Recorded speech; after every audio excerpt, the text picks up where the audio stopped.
तो इनके खुद के किए हुए कार्य की वजह से इनके ऊपर जो ऋण चढ़ा उसको भोगने के लिए आया और उनका पुत्र वियोग हुआ, पत्नी से वियोग हुआ। अब इसको जो है कि हमने तो श्री कृष्ण और श्री राम की कुंडली के अंदर कि हम ऋण किस प्रकार से देखते हैं, उसी को हम फर्दर आज आगे ले जाकर एक आम इंसान की ज़िंदगी के अंदर देखेंगे कि उसके चार्ट के अंदर हम किस तरीके से ढूंढ सकते हैं कि भाई ऋण किस चीज़ का है, और उसको हम कर्म विपाक संहिता के अंदर जो शिव ने पार्वती जी को बताया है कि भाई अगर कोई पर्टिकुलर नक्षत्र अगर किसी नक्षत्र के किसी विशेष चरण के अंदर हो तो उसके जो है कि पाप कर्म उसको इस जीवन में किस प्रकार भोगने होते हैं, और जो है कि उसका जो है उपाय क्या है। तो पहले तो मैं ये क्लियर कर दूं कि जो कर्म विभाग संहिता में जो लिखा गया है कि भाई पुत्र रहित है, बच्चे मतलब रहेंगे या पुत्र होंगे नहीं, तो उसको थोड़ा सा आज के डेट में जो है कि मेडिकल साइंस इतनी ऊपर चली है तो उसको हम थोड़ा मॉडिफाइड करके हम ये कह सकते हैं कि जैसे मान लीजिए रामचंद्र जी कुंडली में था कि जो विक्रस था उसमें पुत्र वियोग भी हुआ, पत्नी से दूर भी हुए, पत्नी की वजह से हुआ, लेकिन पुत्र वियोग भी था कि पुत्रों से भी वो हमेशा दूर रहे।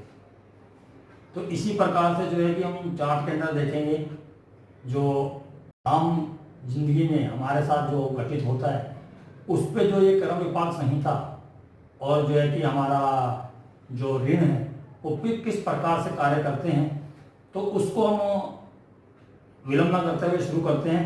लेकिन एक बात मित्रों जरूर ध्यान रखना कि जब भी आप इस चीज़ को लगाते हैं जो मैं कर्म विपाक संहिता में बताता हूँ तो उसमें जैसे मैं आज चार्ट में बताऊंगा कि पहले ये चीज़ें जरूर देखें, उसके बाद ही उस स्टोरी को जो है कि जो शिव ने पार्वती को जो कथा कही है या जो एक मतलब एक कहानी के रूप में जो उनको बताया है उसका जो है कि आपके जन्म पत्री के अंदर जो है कि तभी वो घटित होगा जब आपके जन्म पत्री के अंदर कोई ग्रह पर्टिकुलर नक्षत्र में और जो है कि वो बहुत ज़्यादा पाप प्रभाव के अंदर होगा। तो विलंब नहीं करते हैं, शुरू करते हैं।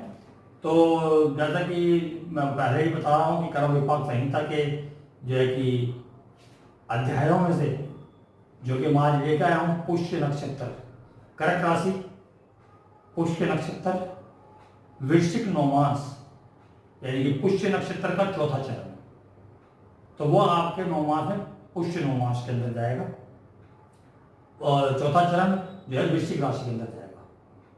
तो इस प्रकार से हम देखते हैं तो वहाँ पर जो हमारे जो कर्म विपाक संहिता के अंदर जो शिवजी पार्वती को बोलते हैं उस कथा के अनुसार अयोध्या से पूर्व में एक नगर था, उसके अंदर जो है कि वेडुंबर नाम का एक माली रहता था जो कि बहुत ही ज़्यादा विष्णु भक्त था। वो मतलब अपने दिनचर्या के कार्य के अलावा जो भी समय बचता था वो विष्णु भक्ति में लगाता था। उन्होंने गुरु बना रखे थे जो उनको ज्ञान देते थे या उनका मार्गदर्शन करते थे, वो उनकी सेवा में तत्पर रहता था और विष्णु की भक्ति करता था। उनकी जो पत्नी थी चित्रा वो भी बहुत गुणवती, सुंदर और सुशील थी और वो हमेशा जो है कि अपनी पति की सेवा में लीन रहती थी या अपने दिनचर्या के कार्य पूरे करती थी और अपने पति के साथ मिलकर जो है कि फल वगैरह बिक्री करने में उनकी मदद करती थी। यानी कि दोनों बहुत ही ज़्यादा खुश और धर्म के प्रति आस्था रखने वाले और जो है कि सामाजिक कार्यों के अनुसार अपना कार्य करने वाले बहुत ही ज़्यादा सुखी जीवन व्यतीत कर रहे थे। परंतु उन्होंने ना एक जो सफ़ेद रंग की बिल्ली पाल रखी थी और जो है कि वो जब गर्भवती थी तो उसने जो है कि घर में जो दूध का जो मटकी थी उसको गिरा दिया और वो जो है कि दूध सारा बिखर गया, जिससे क्रोधित होकर जो है कि वो जो माली थे उन्होंने बिल्ली को जो थोड़ा मतलब मारा, जिसके कारण जो है कि बिल्ली जो कि मृत्यु को प्राप्त हो गई। तो ये जो बिल्ली जो गर्भावस्था के अंदर जो मरी तो उसका जो ऋण था वो जो है कि जो हमारे माली थे जो विडंबर उनके जन्म पत्री के अंदर आ गया। अगले जन्म में जब उन्होंने जन्म लिया तो वो जो है कि बहुत ही ज्यादा विष्णु भक्ति के कारण, और जो उन्होंने पिछले जन्म में अपने प्राण त्यागे थे, तमसा नदी के किनारे त्यागे थे, ये बताया गया है। तो उस जो शुभ कार्य विष्णु भक्ति और जो है कि दिनचर्या के कार्य जो बहुत ईमानदारी से और नेक नियति से किए थे, विष्णु की भक्ति की थी, जिसके कारण जो है कि वो बहुत धन धान्य से युक्त जो है कि दोबारा जीवन के अंदर आते हैं, इस मृत्यु लोक में आते हैं। परंतु उनको जो कष्ट होता है वो सिर्फ यही होता है कि उनको जो है कि पुत्र संतान का सुख प्राप्त नहीं होता, क्योंकि उन्होंने जो है कि पिछले जन्म के अंदर एक गर्भ अवस्था के अंदर सफेद बिल्ली जो उनकी पालतू थी उसका वध किया था। तो ये उनके जीवन के अंदर एक कर्ज था, एक ऋण था, जिनको कि उनको भोगना था। तो वो उसको जो है कि हम चार्ट के अंदर देख के समझेंगे कि भाई ये किस प्रकार से हुआ, और उसके बाद आगे के अंदर बने रहना मेरे साथ, तो मैं बताऊंगा कि इसका उपाय क्या है। तो चार्ट पे चलते हैं। ये चार्ट है और जो है कि 23 मई का जन्म है। टाइम समय मैंने इसलिए नहीं दिया, समय यहाँ पर कुछ खास वजह थी, नहीं चाहते थे जिनकी ये जो पत्र है कि वो बिल्कुल एक्यूरेट सब कुछ बताया जाए। तो ये जन्म पत्री है और ये उनका D9 है।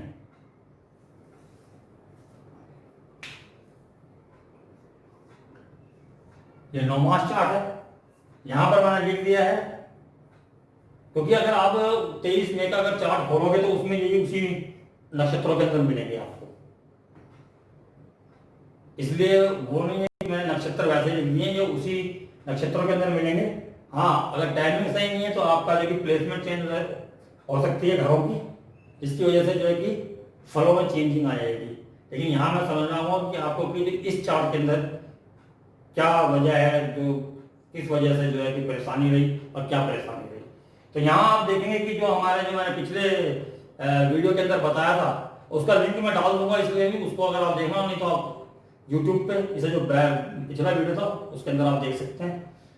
तो उसके अंदर मैंने बताया था कि जो है कि कोई भी ग्रह अगर एक से ज्यादा पाप प्रभाव के अंदर हो या पाप कर्तरी के अंदर हो, यानी बुरी तरीके से प्रभावित हो, तो वो ऋण होता है हमारे ऊपर, उस ग्रह का ऋण होता है, जिनसे प्रभु लोग भी नहीं बच पाए। तो वही हम देखेंगे।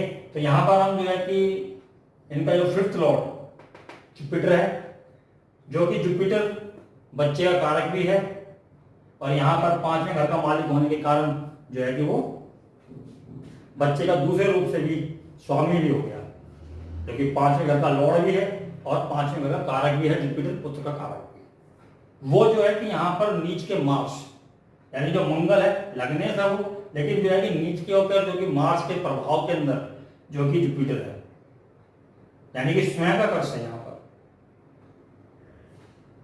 और ये जुपिटर को प्रभावित कर रहे हैं मंगल, और यहाँ पर आप देखेंगे कि सैटर्न जो कि शनि, जो कि अपनी 7वीं दृष्टि से मंगल और जुपिटर दोनों को प्रभावित कर रहे हैं। और अगर आप इसको जैमिनी सूत्र के हिसाब से देखना चाहें तो जैमिनी सूत्र में जो है कि पुत्र कारक मंगल है वहां पर जैमिनी के अंदर। तो इस प्रकार का आप देखेंगे कि प्राशी के हिसाब से जो हमारा 5th लॉर्ड है जुपिटर पुत्र कारक, और जो जैमिनी के हिसाब से जो मार्स हमारा पुत्र कारक बनता है, तो उस विधि से भी यहाँ पर जो देखें तो वो हमारे शनि से पीड़ित है। तो इस प्रकार का आप कह सकते हैं कि इनको जो है कि पुत्र का सुख प्राप्त नहीं हुआ, लेकिन जो है कि इनकी शादी भी हुई, पुत्र भी हुआ। पुत्र अभी कुछ ही महीनों का था कि इनकी वाइफ से जो है कि अलग रहने लग गई और कोर्ट में केस डाल दिया, जिसकी वजह से इनका बाद में तलाक हो गया 1 साल के अंदर। वो क्यों हुआ? सेपरेशन हुआ। जैसे कि आप श्री राम जी कुंडली में देख सकते हैं कि वीनस केतु के प्रभाव में था वहां पर भी, और केतु जिस भी ग्रह के साथ रहता है उससे दूर करता है, और तो जो वीनस है वो हमारे पत्नी के कारण है। तो यहाँ सेम स्टोरी जो है कि वो जो वहां थी, और कर्म विभाग संहिता के अंदर जो लिखा गया है कि वो पुत्र सुख प्राप्त नहीं कर पाएंगे, उसको आप दोनों तरीके से ले सकते हैं, पुत्र नहीं होना, या अगर हुआ तो उनसे सेपरेशन। तो उस तरीके से अब यहाँ पर भी देखेंगे कि जो इनका फिफ्थ लॉर्ड है राशि के हिसाब से कारक है, वो दो पाप प्रभाव में है, मार्स और शनि। तो ये ऋण हुआ इनके ऊपर और स्वयं के द्वारा हुआ, क्योंकि जो स्वयं मंगल है जो इनके खुद को रिप्रेजेंट करते हैं वो साथ बैठे हुए हैं। तो इनके खुद के किए हुए कार्य की वजह से इनके ऊपर जो ऋण चढ़ा उसको भोगने के लिए आया और इनका पुत्र वियोग हुआ, पत्नी से वियोग हुआ। अब इसको जो है कि हमने नवास के अंदर भी देखना जरूरी है, क्योंकि आपको मैंने नवास की जो मेरी सीरीज उसमें बताया कि कोई भी अगर फल आपको जन्म पत्री के अंदर नजर आता है तो उसको नौमास में जरूर जांच लेना चाहिए, क्योंकि अगर नौमास में वो चीज आपको नहीं दिखा रही है, वो योग वहां घटित नहीं हो रहा है या उसका फल वहां नजर नहीं आ रहा है, तो वो चीज नहीं होगी। इसलिए नौमास बहुत जरूरी है दोस्तों। तो जिसने भी मेरे नौमास के जो है कि मेरी 6 वीडियोस हैं, 6 या 7, उसको जरूर देखिएगा। मैं उसका लिंक भी इस वीडियो के नीचे डिस्क्रिप्शन में डाल दूंगा। तो अब यहाँ नौमास के अंदर जब हमने देखा तो नौमास के जो है कि इनका वर्गोत्तम है और उसके अंदर जो है कि वहां पर भी जो कि 5वां भाव को रूल करता है जुपिटर। लगन में बैठे हैं, वृश्चिक राशि के अंदर बैठे हैं। वृश्चिक जो कि हमारी ना खत्म होने वाली प्रॉब्लम्स हैं वहां बैठे हुए हैं, उस राशि के अंदर बैठे हुए हैं। और जो है कि वहां पर आप देखोगे कि राहु केतु एक्सिस पे है जुपिटर, यानी कि जहां पर भी राहु का प्रभाव आ गया, केतु का प्रभाव आ गया, तो वहां कुछ ना कुछ प्रॉब्लम तो है। उसके बाद मार्स यहां से जो है 6ठे भाव का स्वामी भी है, लगन का स्वामी भी है, और मार्स जो है अष्टमेश के साथ बैठा हुआ है तो और दूषित हो रहा है, और वो जो है कि जुपिटर को देख रहा है। यानी कि यहां पर जो है कि परेशानी फिर दिखा रहा है, जो कि जुपिटर के ऊपर जो कि इनका जो कि पंचम भाव का स्वामी है और पुत्र के कारक है। इसलिए जो है कि यहां पर आपको कर्ष नजर आ रहा है। पहले आप अपने चार्ट के अंदर ये देखें कि कर्ष किस चीज पे है। यहाँ पंचम भाव के मालिक, अगर आप यहां देखें तो पंचम भाव दो का मालिक 2 ग्रहों से पीड़ित है और पंचम भाव शनि से पीड़ित है।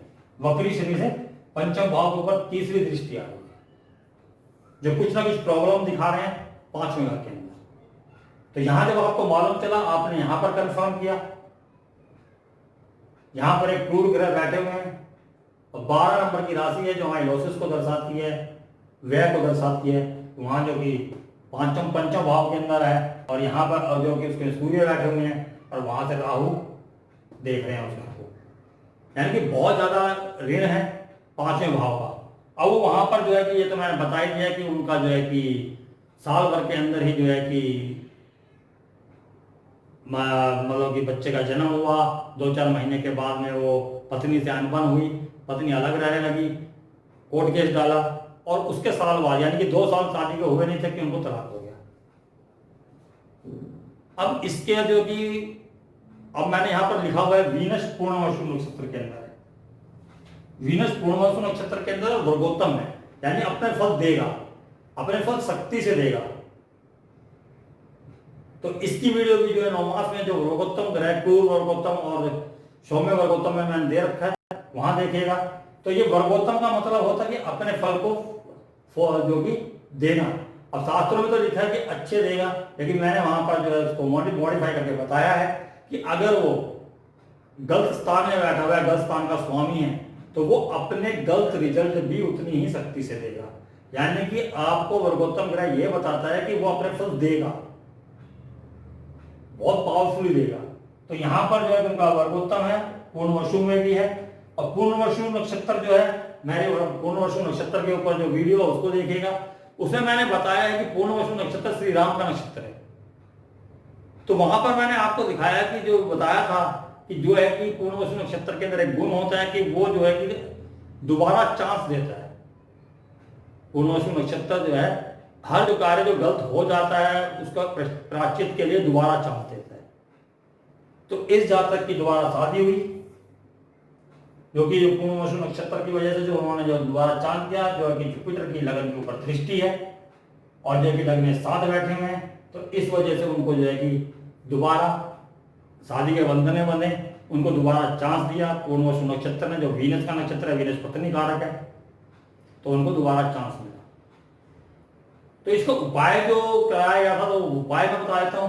तो उपाय है, क्योंकि आपको 100 ग्राम चांदी की जो है बिल्ली गर्भवती अवस्था के अंदर हो, वो बनवानी है। और त्र्यंबक, वो क्या कहना मंत्र है जो है, त्र्यंबकम मंत्र का 1 लाख जाप, और जो है कि ब्राह्मण से होम कराना है, और उसके बाद वो बिल्ली उसको दान देनी है, और दान दक्षिणा के साथ उस ब्राह्मण को विदा करना है। जिसके पश्चात आपको जो है कि पुत्र सुख की प्राप्ति होगी, और आप आजीवन सुख और संपन्न रहेंगे। ऐसा कर्म विपाक संहिता में हमारे भगवान शिव ने माँ पार्वती को बताया है। तो उससे हम ये प्रेरणा ले सकते हैं कि जिनके भी चाँद के अंदर अगर ये ऋण है, तो वो कुछ भी गलत होने से पहले ही अगर ये उपाय कर दें, तो उनको ये जो कष्ट है, जो उनका जो पाप है, जो पिछले जन्म का यहाँ आया है, वो जो है कि मैनिफेस्ट नहीं होगा। उसके उपाय के द्वारा उसका जो भार उतर जाएगा। तो मैं उम्मीद करता हूँ कि आप लोगों को ये वीडियो पसंद आई होगी, और आप इससे बहुत लाभ उठाने वाले हैं। जो जहाँ तक अपनी कुंडली पे देख रहे हैं वो भी देख रहे हैं ऐसा कुछ है, या जो जहाँ तक प्रैक्टिस कर रहे हैं या दूसरों की पत्रिका देख रहे हैं, तो इस चीज़ पर जरूर ध्यान दें। बाकी नमस्कार, आज्ञा चाहता हूँ।